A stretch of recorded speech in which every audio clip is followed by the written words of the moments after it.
Flirting with Good Ideas.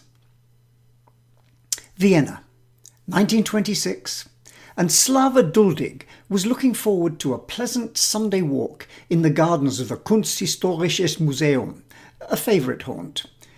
Except that the prospect on this May morning, with its ominous-looking clouds, was not so inviting. And so, to prepare for the likely showers, she took a heavy umbrella with her. She captured her frustration in her notebook. Why on earth must I carry this utterly clumsy thing? They should invent a small foldable umbrella that could be easily put in a handbag. A great idea, but they hadn't done it yet. And so Slava decided to remedy the situation. She was a sculptress, a successful artist used to working with ideas and giving them form. She played around with the notion, sketched some designs, and realised that to fit in her bag, the umbrella would not only have to be small, it would need a folding mechanism. Now, where else had she seen something like that? A flash of insight, and she was off, peering excitedly into shop windows and talking to owners of businesses specialising in window blinds. And she'd need some kind of frame, lightweight, to give shape, so another shopping expedition to stores specialising in lampshades. Gradually, just like one of her sculptures, the prototypes took physical form, and her experiments continued. Having tested them out, she finally decided to patent her idea, by now called the Flirt, and lodged it in the Austrian Patent Office on September the 19th, 1929. The world's first folding umbrella was born. These days, around 500 million of its descendants are sold every year. Sometimes it's not just about starting from scratch, but about adapting something already there. In 1940, Joe Stevenson, and many others like him, was carrying a lot of responsibility on his 21-year-old shoulders. One of a small number of fighter pilots, he was flying every day, trying to defend the British skies over Kent and Sussex from waves of attack. His plane was the Supermarine Spitfire, the sleek, aerodynamically fast offspring of Reginald Mitchell's earlier work designing high-performance seaplanes to win the Schneider Trophy.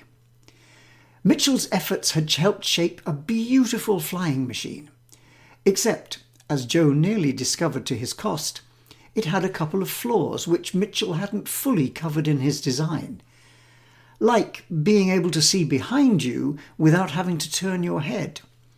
Not a problem if you're joyriding the skies, but pretty serious if you are in a dogfight and need to know fast when someone is on your tail.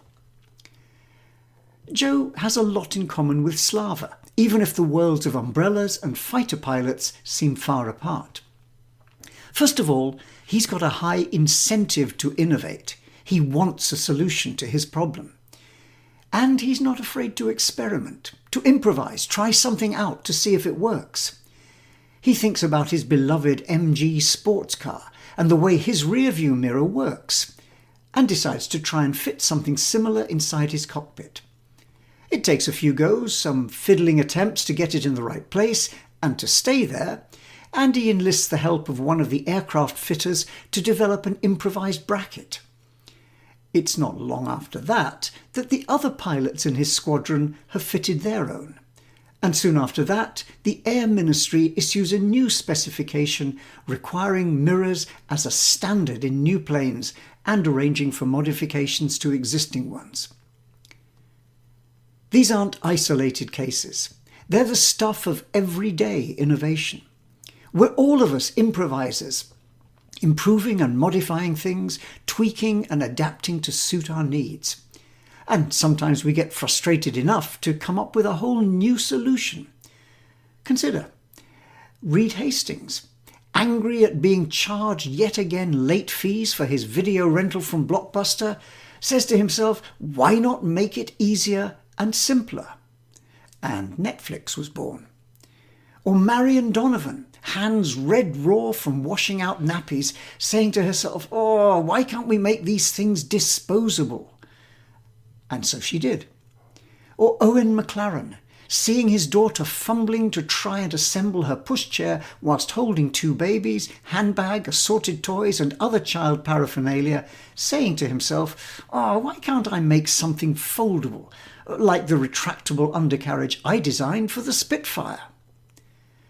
These pain points gave birth to Netflix, disposable nappies and foldable baby buggies, and there are thousands of other examples like them.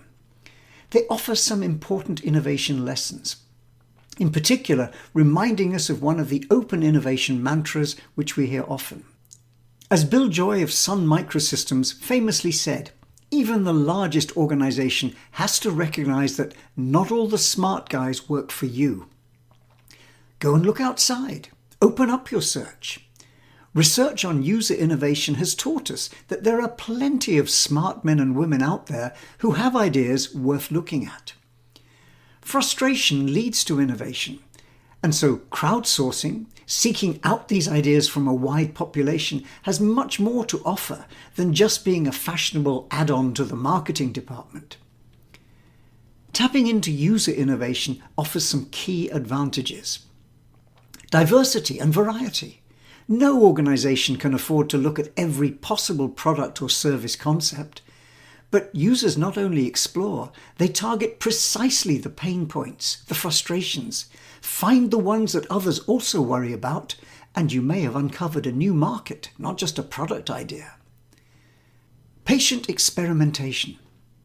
As we saw in the examples, and in countless others, users have the incentive to innovate and aren't afraid to try things out. And they follow that motto: if at first you don't succeed, try again. Famously, James Dyson went through over 5,000 prototypes before solving his problem with vacuum cleaning. Thomas Edison looked at 10,000 different materials before he found the right one for the filaments in his light bulb. Community building. Joe Stevenson wasn't the only pilot with a problem. Across the country, similar experiments and modifications were being made, and those ideas shared.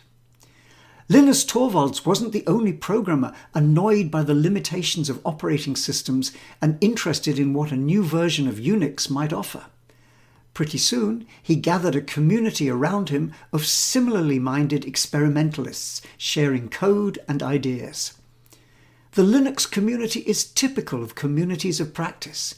People with shared interests in improving, improvising, tinkering, all motivated by being part of the group as much as by the benefits they share. And these days we're just beginning to realize how much knowledge is held and shared by users, so it makes sense to try and tap into it. Accelerated diffusion. One of the problems in innovation is the better mousetrap that no one wants. People are conservative when it comes to new things, and one of the main reasons why they don't adopt is when something new doesn't fit with their world. Compatibility is critical, and what better way to ensure that something will fit than to use a design which originated from a bunch of users themselves. People trust new ideas which come from others like them, a concept Everett Rogers, who spent a lifetime studying innovation adoption, called homophily. People like us understand our world and design things which fit into it. So there's a rich opportunity for smart organizations to watch and learn from these ideas. The pickup truck wasn't an invention from the drawing boards of designers working for Ford or General Motors down in Detroit. It was developed and redeveloped by farmers, seeing each other's experiments towards adapting cars for work on the farm. And this isn't just a story of products and services. The same pattern works for processes as well. Who better to identify improvements and tweaks to make something work better than someone who's close to it, works with it every day? Not for nothing is one of the major planks in the road to world-class productivity which the Toyota Way has laid down, a thing called Genshi Genbutsu. It basically means go to the real place where the knowledge can be found, go to the source, get close to where something is actually being done and observe. Who better to do this than the operators themselves? User innovation at work once again. So there's plenty of reasons for looking at user innovation. But some key questions remain around how we find and mobilize it. For example, crowdsourcing is powerful, but only if it's a serious attempt to widen the funnel at the front end of innovation and to listen to and explore novel ideas. Bolted on simply as a cosmetic addition to marketing is unlikely to pick up good ideas. Build communities and work with them. But then we need to feed them with ideas, with resources and challenges. And remember, these groups are pretty good at policing themselves, so free riding, just using the ideas without giving anything back, is soon damped out. The key principle in these groups is being prepared to give to get. We need to create space for interaction and ideas, find ways to enable prototyping. Increasingly, organizations are setting up or joining with maker spaces, fab labs, and other spaces in a physical world and their online equivalent as a way of creating meeting points around which innovation can happen. And recognize that it's a partnership. Co-creation is the key. Research repeatedly shows the power of user innovation, but it also has limitations. In particular, what motivates user innovators is solving their own problem. If it happens to help you as well, that's a nice bonus, but it's not essential. User innovators often aren't interested in moving to scale, and they certainly aren't experienced in doing so. So there's a real opportunity for complementarity. Users bringing ideas and community and insights for momentum, and then other organizations bringing resources and experience to enable moving those ideas to scale. So next time you're out walking and the skies darken, the first drops of rain start to fall, and you take out your folding umbrella, spare a thought for Slawa Duldig and the many others like her, user innovators who've given us some useful insights for how we might approach the innovation challenge in the future.